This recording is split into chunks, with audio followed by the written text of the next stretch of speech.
Hello, everybody. Welcome back to the Sons of Liberty podcast. Today, we've got a bit of a shorter episode. We're going to be talking about the border crisis going on at Texas. So the Texas border currently is a bunch of chaos going on right now.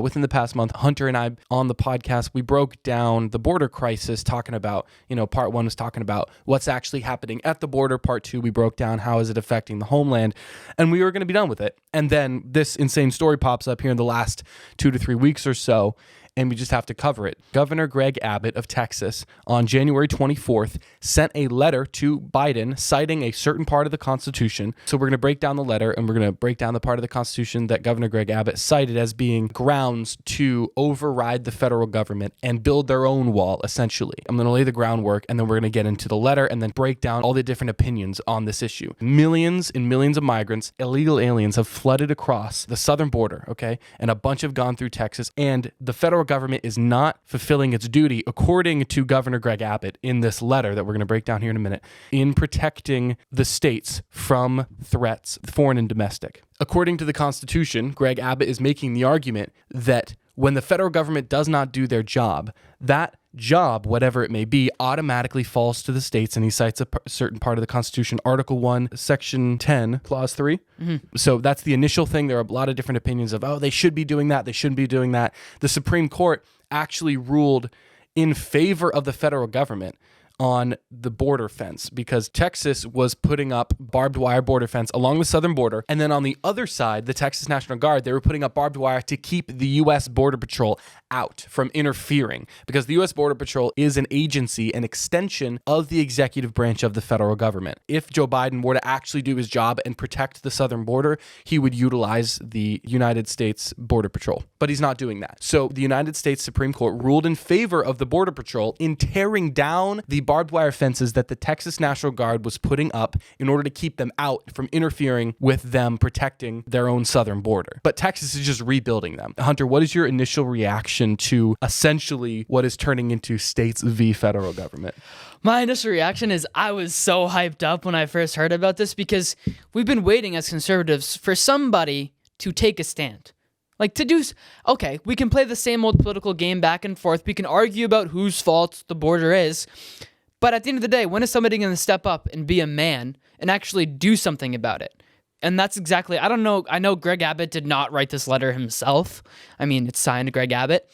But whoever the patriot is that wrote this and was inspiring Greg Abbott to do this, and I will give some credit to Greg Abbott, because he's been, I've got on him for being a coward in the past. Yeah, and he definitely should have done this a lot earlier. We told him to do this a while ago, and I'm glad he finally listened to us and did it. If you go Border Crisis Part 2, we talk about this. We're imploring for there to be a coalition of states. Yeah. And a bunch of, I think about 20 states have joined. I should pull that up, but keep talking. They've joined, and it's like, all it took was Texas to stand up for all these other states to do it, and that's what biblical masculinity is all about, is about stepping up and being leaders among leaders. And honestly, we'll get a little slow clap for Texas going, because great job. I mean, the fact that he did it, the fact that he was actually willing to stand up and not let the Biden administration and the federal government bully him and injure the people in his own state, salute to you, Greg Abbott. And honestly, the way Texas got behind him, and the way Texas, all the people going down to the border and all the other states, just makes me smile a big grin for America.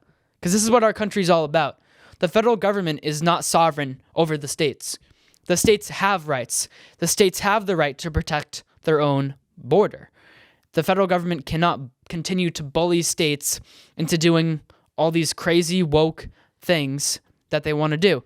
That's not how our country was intended to be. States keep their sovereignty, and Texas making this decision is a big step forward. Yeah, 25 states have signed a joint statement pledging their solidarity with the Texas governor, Greg Abbott. Obviously, Ron DeSantis, who just sent hundreds of his own Florida National Guard people down to this Texas southern border to help the Texas National Guard. You've got Virginia's Glenn Youngkin, Arkansas, Sarah Sanders, Ohio's Mike DeWine. The courage of one man will strengthen the spine of many cowards. I mean, that literally is so true. When you've got one border state willing to stand up and say no, that gives a lot of courage to these other states. And thank God we have Texas in the Union, because they've got the spirit of secession. There's a bill every year to secede, and it gets a non-trivial amount of votes. Salute to them, hats off. People are freaking out and acting like this is such a crazy novel idea, but it's not. Yeah, our founders set up the Constitution this way. In Border Crisis Part 2, you broke down something that's called the lesser magistrate principle, which there's going to be a short coming out about that. By now, it might be already out, but you broke it down very succinctly. Explain the lesser magistrate principle, and stay watching, because this has a lot to do with the flow of power in the United States, because it feels weird in today's America for a state to go around the federal government, because our federal government is so inflated and so big for no reason, when that's not constitutional. But at the end of the day, it is constitutional for states to fulfill the role that the federal government is refusing to fill. Can you explain how the lesser magistrate principle plays into that? Lesser magistrate principle was a doctrine put forth by John Calvin, the reformer. His life work was into studying the way God's government should work, and he concluded that from the Bible, a republic was the best form of government. And, our founders were influenced by this. So he says that when tyranny reigns, you have a tyrannical ruler above, a lower magistrate, a lesser magistrate can step in against that ruler, because he has been given some authority by God if he's in government, and he can step in, and he's the one who should stand up to the king or to the tyrannical ruler and say, enough is enough. I represent the people. I'm standing up for the people. That is exactly why our country was founded this way, because our founders studied John Calvin. The same thing happened in Great Britain with the Magna Carta. It was the same thing. They stood up against the king at the time. This has a lot of historical precedent. This is not something that's a one-off thing. So as it applies to this, Greg Abbott, he got voted in by the people of Texas to represent them and their interests at the executive level of the government of the state of Texas. When Biden has a constitutional responsibility to protect the borders of the United States, which Texas has, when he fails to do that job, what else are we going to do? Yeah, it falls to the lesser magistrate, because that is tyranny, and that is the stopgap in the Constitution, and according to the principle, to tyranny. It's a biblical principle, and it's a conservative principle, and we find that in the Constitution, specifically in this Article 1, Section 10, Clause 3, which Greg Abbott cites in this letter that we're about to read. So it'll come up on the screen. Please read along here. So the federal government has broken the compact between the United States and the states. The executive branch of the United States has a constitutional duty to enforce federal laws protecting states, including immigration laws on the books right now. President Biden has refused to enforce those laws and has even violated them. The result is that he has smashed records for illegal immigration. Despite having been put on notice in a series of letters, one of which I delivered to him by hand, President Biden has ignored Texas's demand that he perform his constitutional duties. President Biden has violated his oath to faithfully execute immigration laws enacted by Congress. Instead of prosecuting immigrants for the federal crime of illegal entry, President Biden has sent his lawyers into federal courts to sue Texas for taking action to secure the border. I mean, not only are they not doing anything about the border, but they're actively working to keep it open. It's treason. It is treason, but this tells you that it's not just incompetence. It tells you they didn't just forget about the border. It's either malicious or they believe in their Marxist globalist ideology so much that they believe it's their duty to fight for it, which I do. I believe the former is true, but that's personal opinion. Okay, going on here. President Biden has instructed his agencies to ignore federal statutes that mandate the detention of illegal immigrants. The effect is to illegally allow their en masse parole into the United States. So another reason he's actively working against America. Number 3, by wasting taxpayer dollars to tear up Texas's border security infrastructure. President Biden has enticed illegal immigrants away from the 28 legal entry points along this state's southern border, bridges where nobody drowns, and into the dangerous waters of the Rio Grande. Under President Biden's lawless border policies, more than 6 million illegal immigrants have crossed our southern border in just 3 years. Those are very conservative estimates. Just saying. 6 million is a very conservative estimate.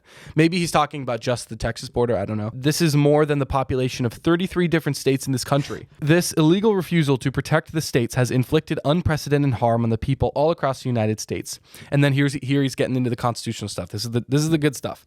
James Madison, Alexander Hamilton, and the other visionaries who wrote the U.S. Constitution foresaw that states should not be left to the mercy of a lawless president who does nothing to stop execution external threats like cartels smuggling millions of illegal immigrants across the border. That is why the framers included both Article 4, Section 4, which promises that the federal government shall protect each state against invasion, and Article 1, Section 10, Clause 3, which acknowledges the state's sovereign interest in protecting their borders in Arizona v. United States. And then he cites a very specific law here. The failure of the Biden administration to fulfill the duties imposed by Article 4, Section 4 has triggered Article 1, Section 10, Clause 3, which reserves to this state the right of self-defense. So just how we have the Second Amendment and we personally have self-defense, states also have self-defense when they're being attacked by a foreign nation, essentially. This authority is the supreme law of the land and supersedes any federal statute to the contrary. So he's taking the high ground here. He's basically saying an unjust law is no law at all. That's basically what he's saying. He's saying basically if the federal government makes a law that is not in line with the Constitution, it can be thrown out.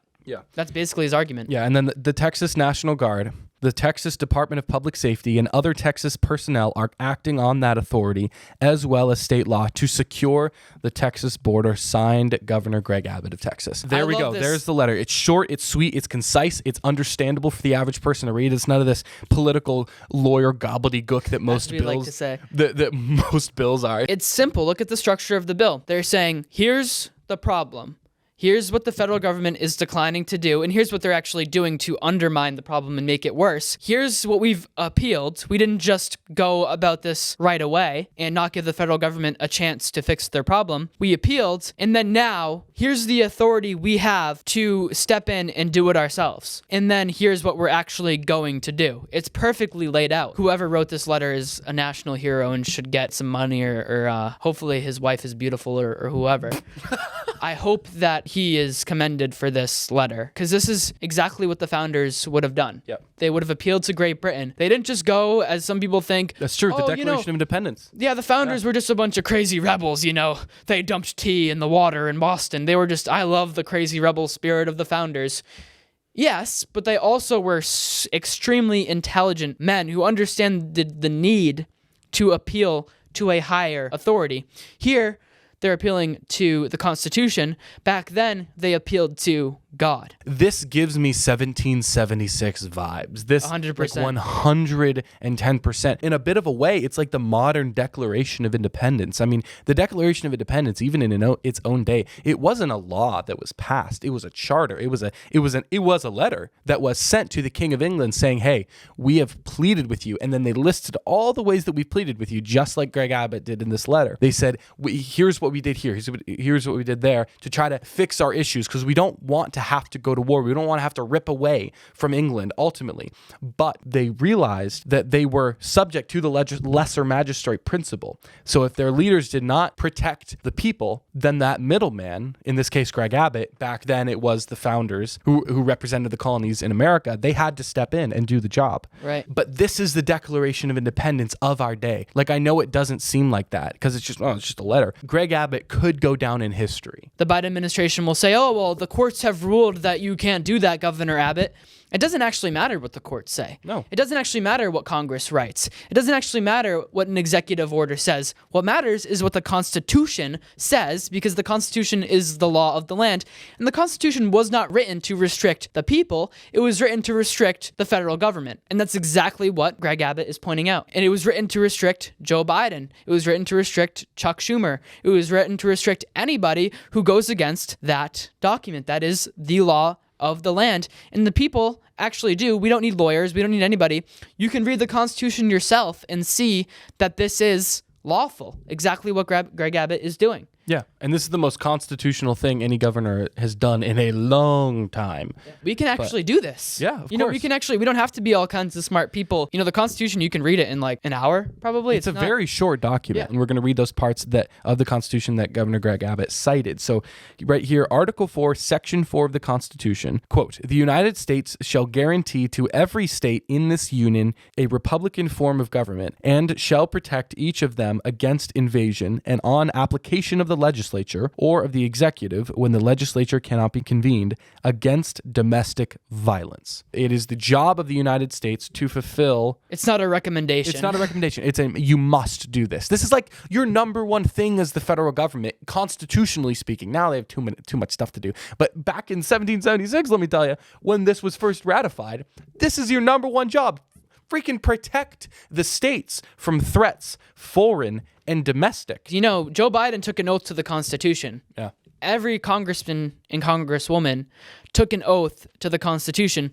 This forces them to either give up their oath for their own ideas and completely throw away the Constitution, or go along with Greg Abbott's ideas, which something tells me they won't. At the very least, this is something that we should commend. And this is something at every state level we should be looking at. How can we do this in Massachusetts? How can we do this? You don't have to be a border state in order for you to take. It doesn't have to be just about the border. Yeah. It doesn't have to be just about the border either. It can be about any constitutional thing. There's plenty of things that the federal government is not obeying. So let's hold them accountable. Either they're not doing or they're doing too much of, and they're invading the states' rights. I mean, the border crisis has become the number one issue in the presidential election. This letter is going to ignite the populist movement. Yeah. It may not necessarily be Republican. Doesn't matter. Republican Party is lame sauce. But we're voting Republican right now because that's the avenue by which we can affect change, Lord willing. So going back to the Constitution here. So Article 4, Section 4 outlines the United States' duty to their people. And then Article 1, Section 10, Clause 3 says, no state shall, without the consent of Congress, lay any duty of tonnage, keep troops or ships of war in time of peace, enter into any agreement or compact with another state or with a foreign power, or engage in war unless actually invaded, or in such imminent danger as will not admit of delay. Okay, so the argument that Greg Abbott is making is, hey, we are actually being invaded and you are not helping us. Therefore, it falls to us. That's the argument that he's making. Yeah. The argument on the contrary is like, no, he's not. It's just people walking across. Like, yeah, I think that's the only leg that they can stand on is say, oh, well, it's not actually an invasion. Yeah, I think that's the only one. Yeah. But at the same time, I'm like, okay, but you still acknowledge you still have to acknowledge it's a problem. But if you don't acknowledge it's evasion, you have to at least acknowledge that it's an immigration issue. Like, I understand the legal argument of it's not technically an invasion. Like, I understand that if you're going by the letter of the law or whatever. But if you look at the whole picture, it doesn't make any sense. We got to fight for the homeland. Yeah, and this is what it's all about. If you're a Republican candidate running for office, hammer this issue. This should be our abortion card that the left likes to throw at the right and say, oh, how are you going to answer the abortion issue? Because you know most people want abortion. This should be the issue that we hammer at them. How about where do you stand on the immigration issue? Do you agree with what Greg Abbott did? Do you agree that states are sovereign and have the right to go around the federal government when the federal government ignores their job? Most people don't want these people coming in. Most people want a border. A country is not a country without a border. Hold them accountable for what they have done to harm the American people so clearly and so obvious. They have no ground to stand on anymore. Hold them accountable. Guys, thank you so much for tuning into today's quick, shorter episode of the Sons of Liberty podcast. In the meantime, I want you to go subscribe to our YouTube channel, subscribe to us on Rumble, go find us on X, we're on TikTok, we're on Instagram, we are on any podcasting platform. We're here for you guys. So, as always, my name is Sam Mealy. My name is Hunter Young. And we are the Sons of Liberty.